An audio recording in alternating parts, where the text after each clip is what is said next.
Ici Alex Wagner, et avec la démocratisation actuelle de la séduction, on me demande souvent d'où vient ce mouvement de la séduction, c'est quoi son origine? Je vais vous raconter ça, c'est sur Morning Kiss. Alors à la fin de cette vidéo, je vais vous passer en revue les derniers développements dans le milieu de la séduction, mais d'abord un peu d'histoire. La séduction, c'est littéralement quelque chose qui est vieux comme l'humanité, puisque tout a commencé avec Ève, qui a charmé Adam pour qu'il croque dans le fruit défendu.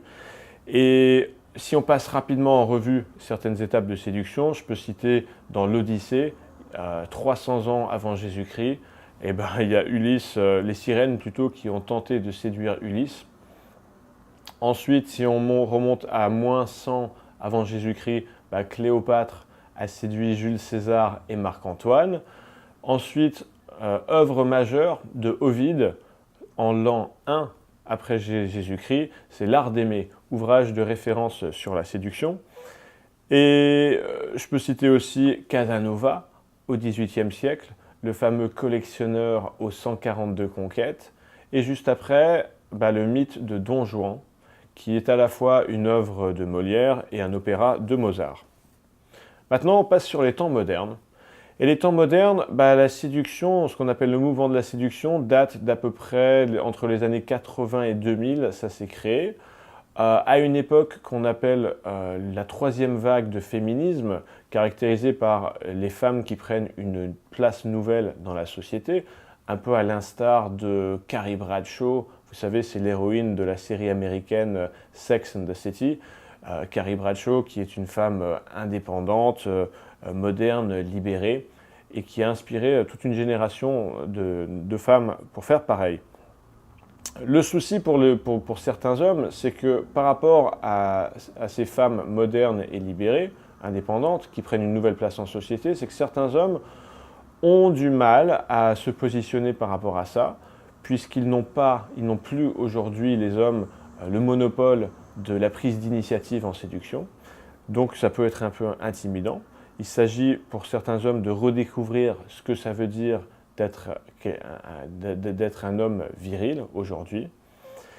Et dans les années 80, il y a Alain Soral qui a publié La sociologie du dragueur. Alors c'est un livre qui est assez provocateur, assez polarisant. On ne va pas s'attarder dessus, simplement je voulais le citer. Et la décennie suivante, dans les années 90, bah là on est sur les débuts de Internet, notamment aux États-Unis où ça a commencé avant la France.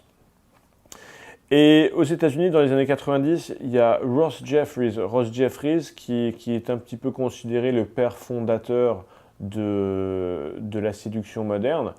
Ross Jeffries qui a d'ailleurs inspiré le personnage de Tom Cruise dans Vanilla Sky, qui est donc un personnage de maître séducteur. Ross Jeffries, dont les techniques reposent pour l'essentiel sur de la PNL, dans sa méthode qui s'appelle Fast Seduction. Et Ross Jeffries est le père fondateur de ce qu'on appelle la communauté de séduction, c'est-à-dire que dans les années 90, ça a commencé sur Internet dans des forums spécialisés qui regroupaient des hommes qui venaient échanger entre eux des conseils, échanger aussi de la motivation, des encouragements mutuels. Et en parallèle à ce qui s'est fait sur Internet, peu de temps après, il a commencé à avoir les premiers lairs. Un lair, c'est un terme anglo-saxon qui veut dire une tanière, la tanière du loup. Et en fait, un lair, c'est un regroupement d'hommes qui se retrouvent physiquement cette fois. C'est le pendant dans la vie réelle de ce qui se passe sur les forums de séduction. Donc, qui se retrouvent physiquement pour travailler leur séduction, à la fois échanger des idées et pratiquer ensemble. J'ai moi-même fait partie de certains lairs. Je peux citer un lair à Sydney dans les années 2000, et puis aussi j'ai fait partie du CPP, le Cercle des Players Parisiens, donc à Paris. Et maintenant je vais passer à l'année 2005, année très importante en séduction, parce que le coaching en séduction et la démarche de séduction a été popularisée par Will Smith dans son film Hitch. D'ailleurs, chose intéressante, Ross Jeffries, donc le père fondateur de la communauté de séduction, était le conseiller technique de Will Smith sur ce film Hitch.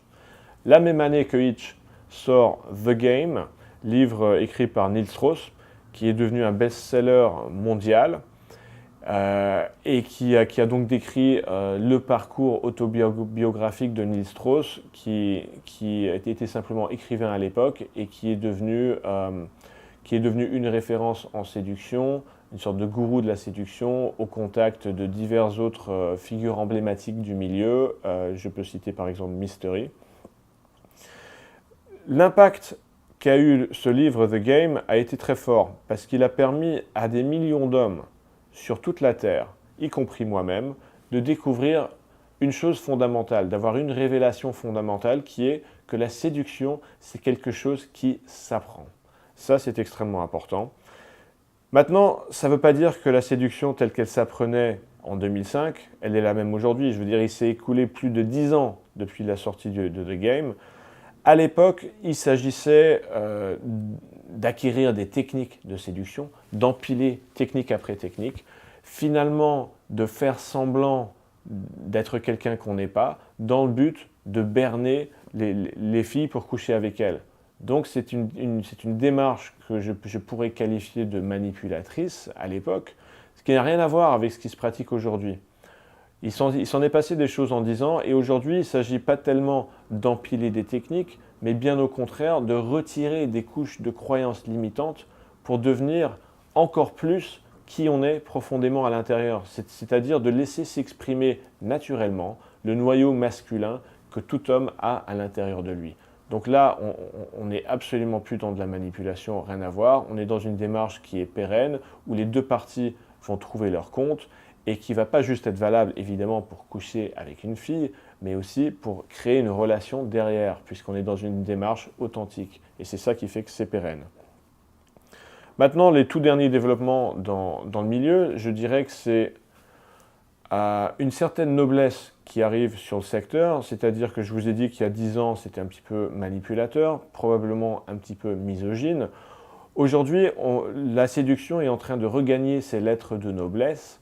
Je peux citer par exemple la conférence que j'ai donnée en 2015, c'était en octobre 2015, à la Grande École de Commerce ESCP Europe. Et en parallèle à ça, on assiste à une démocratisation tout à fait nouvelle. C'est-à-dire, si on prend à nouveau par exemple cette conférence donnée à l'ESCP, j'ai parlé devant 300 personnes qui ne connaissaient pas la séduction, qui ne connaissaient pas le secteur, qui ne connaissaient pas le métier de coach en séduction. Ça, c'est quelque chose qui aurait été impensable il y a encore 5 ans. Ça montre une nouvelle ouverture d'esprit envers cette discipline. Et c'est une très bonne chose parce que plus les hommes vont pouvoir devenir bons avec les femmes, et mieux ils seront épanouis. Et les femmes aussi, puisque c'est une démarche qui s'inscrit dans un schéma gagnant-gagnant entre les hommes et les femmes.